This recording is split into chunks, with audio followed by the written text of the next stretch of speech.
Dan bantahan saya lihat daripada sudut yang berbeza. Saya bersetuju kalau UEC diiktiraf, ia akan menjejaskan perpaduan. Saya boleh terima hujah itu. UEC kalau diterima akan menjadikan sistem pendidikan kita huru-hara, ada dua sistem. Saya boleh terima. Kalau UEC diterima, ini akan mengetepikan bahasa Melayu. Saya boleh terima. Tapi hujah saya, UEC tak boleh diterima. Kalau UEC diterima, kerajaan yang mengiktiraf UEC itu berlaku zalim kepada rakyat. Maksud saya begini. Mereka yang ambil UEC ni, setiap tahun anggarannya 10,000 saja. 10,000 ke calon Cina dan adalah Melayu, India sikit-sikit yang Melayu UEC. Maksudnya mereka ini mula-mula mereka bersekolah di sekolah jenis kebangsaan Cina 6 tahun, darjah 1 sampai darjah 6. Itu yang dibenarkan oleh kerajaan. Apabila mereka habis darjah 6 di sekolah rendah jenis kebangsaan, mereka sepatutnya pergi ke sekolah menengah kerajaan. Sama ada yang menawarkan bahasa Mandarin ataupun yang menawarkan sastra Cina ataupun ke sekolah kebangsaan biasa seperti sekolah tinggi Kajang yang itu.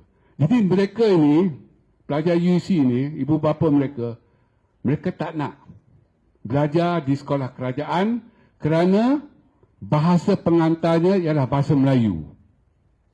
Mereka tak nak. Jadi mereka ini boleh dikatakan taksublah dengan bahasa Cina ini. Mereka nak belajar dalam bahasa Cina untuk pendidikan menengah. Jadi mereka ke sekolah persendirian Cina. Maksudnya mereka tak yakin. Kalau perkataan tu, mereka tak yakin kepada sistem pendidikan menengah kerajaan ini yang dikendalikan dalam bahasa Melayu. Mereka tak yakin. Mereka tak nak. Mereka nak dalam bahasa Cina. Tak apalah, pergilah. Sebab kita negara demokrasi, demokratik dan negara kita membenarkan liberalisasi dalam pendidikan. Tak apa, pergi. Dan mereka pergi. Mereka tahu akibatnya. Kalau ke sekolah Persendirian Cina, mereka tahu akibatnya tak boleh diterima bekerja dengan sektor kerajaan atau dalam sektor kerajaan, tak boleh melanjutkan pelajaran di universiti-universiti awam. Mereka tahu. Mengapa setelah lulus UEC ini, mereka nak masuk balik dalam sistem? Ini cukup tak adil kepada orang Malaysia yang berada dalam sistem.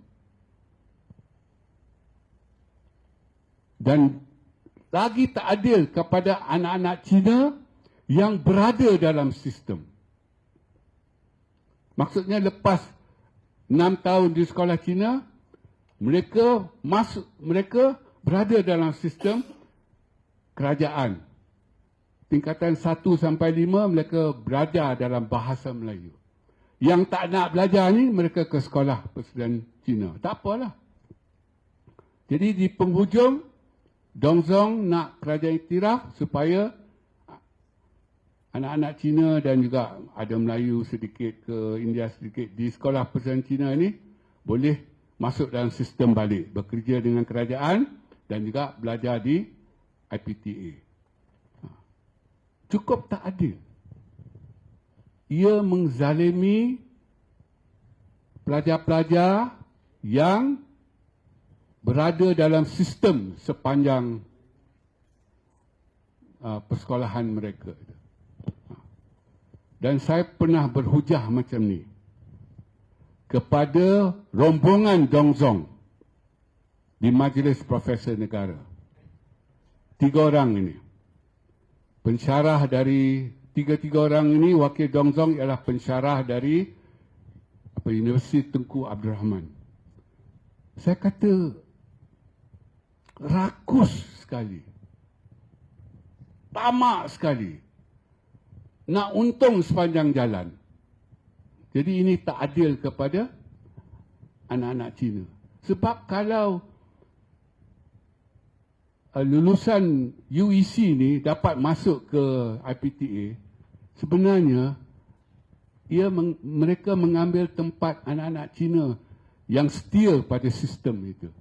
Sebab di universiti masih diamalkan sistem kota. Kalau tidak diamalkan sistem kota, maka kita akan dapati satu-satu fakulti itu akan dipenuhi oleh pelajar daripada satu kaum saja. Sebab ada sistem kota, maka ada Cina, India, Melayu, orang asli dan sebagainya. Saya bertanya kepada wakil Dong Zong, rakus sekali engkau orang ni. Mereka tak dapat jawab sampai akhir. Kalau kita kata ini akan menjejaskan bahasa Melayu, mereka ada jawapan. Ini akan menjejaskan perpaduan, mereka ada jawapan. Ini akan menduakan sistem pendidikan, mereka ada jawapan. Ini rakus sekali. Ini mengkhianati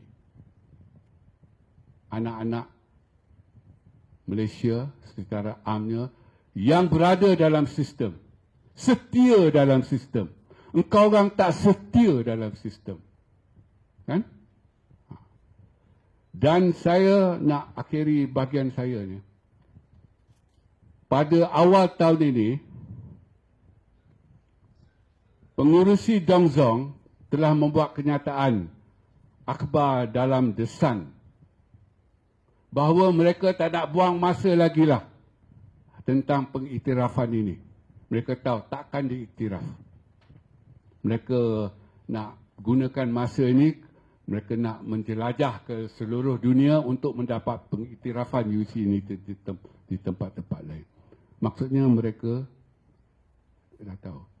Soalan saya, ia mengkhianati anak-anak Cina yang setia dalam sistem pendidikan negara itu. Itu tak dapat dijawab oleh Dong Zong. Saya main dengan faktor itu saja. Sekian, terima kasih.